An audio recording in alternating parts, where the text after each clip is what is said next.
செல்வி சொல்றாங்க, அக்கா ஒருவேளை கோபி சாரு திருந்தி வந்துட்டாருன்னு வச்சுக்க. செல்வி, அவரை பத்தி பேசவே பேசாத என்கிட்ட. அக்கா முடிச்சுக்கிறேன்க்கா பேச வந்தத. ஒருவேளை கோபி சாரு திருந்தி வந்துட்டாருன்னு வச்சுக்க.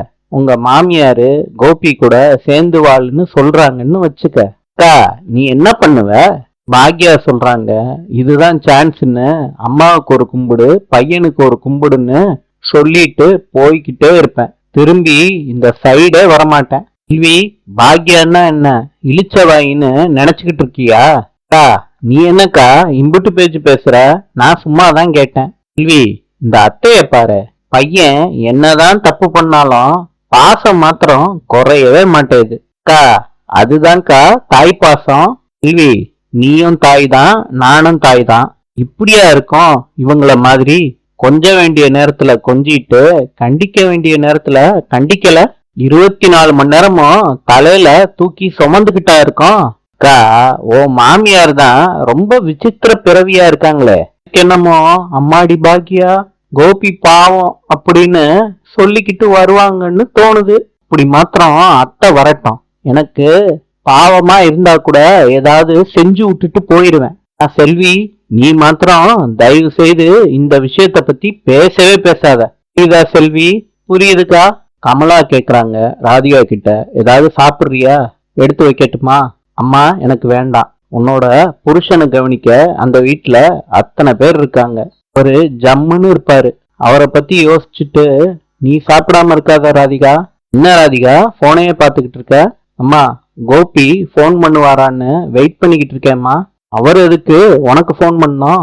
அம்மா நான் பார்க்க போகும்போது அவர் தூங்கிட்டு இருந்தாரு.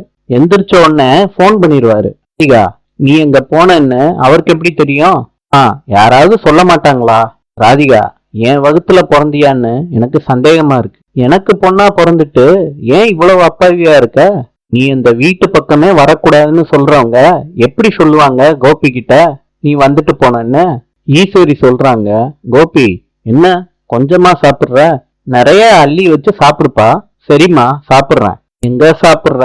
நானே உனக்கு ஊட்டி விடுறேன். அம்மா சமையல் டேஸ்ட் பிரமாதமா இருக்குமா. அம்மா செலியா, நீ சாப்பிட்டியா? பா சாப்பிட்டோம்ப்பா. என்ன சாப்பிட்டீங்க? என்ன டாடி, உங்களுக்கு மாத்திரம்தான் உங்க அம்மா ஸ்பெஷலா சமைச்சு கொடுப்பாங்களா? எங்களுக்கும் எங்க அம்மா நல்லா சமைச்சு கொடுப்பாங்க. கை கழுவிட்டு வந்துடுறேன். சரிரா, போய் கையை கழுவிட்டு வா. இனியா கிட்டையும் செலியன் கிட்டையும் கோபி சொல்றாங்க, நம்ம என்ன வேணும்னு கேட்டா போனே எல்லா டீட்டெயில்ஸும் நமக்கு சொல்லிரும். அதுக்கான ஆப்ஸ் நிறைய வந்திருக்கு. கோபி பேசுறத இனியாவும் செலியனும் கேக்குறாங்க. இப்ப இனியா சொல்றாங்க, அண்ணங்கிட்ட ஹெல்ப் கேட்டா அண்ணன் எதுவுமே பண்ணாது. நல்ல வேலை உங்ககிட்ட கேட்டேன். நல்ல ஐடியாவா சொன்னீங்கப்பா.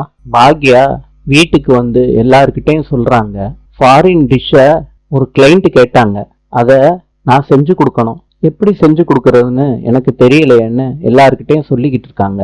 அப்ப கோபி சொல்றாரு, தொழிலாளியும் நான் தான் முதலாளியும் நான் தான்னு எல்லா வேலையும் நம்ம முதுகுல போட்டு சுமந்துகிட்டு இருக்க கூடாது. நிறைய ஆர்டர் வந்திருக்கும்.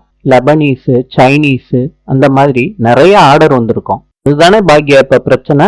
நம்ம அந்த டிஷ் எல்லாம் கத்துக்கிட்டு பண்றதெல்லாம் waste of energy, waste of time. ஆர்டரையும் லூஸ் பண்ணக்கூடாது, ஃபுட்டையும் நல்லா ப்ரிப்பேர் பண்ணணும். பிரியாணி ஆர்டர் எடுக்கிறப்ப ஒரு ஷெஃப்பை ஹையர் பண்ண மாதிரி இந்த ஃபுட்டுக்கும் ஒரு ஷெஃப்பை ஹையர் பண்ணா ப்ராப்ளமே இருக்காது. இத பாக்யா கேக்குறாங்க. நாளை சந்திப்போம்.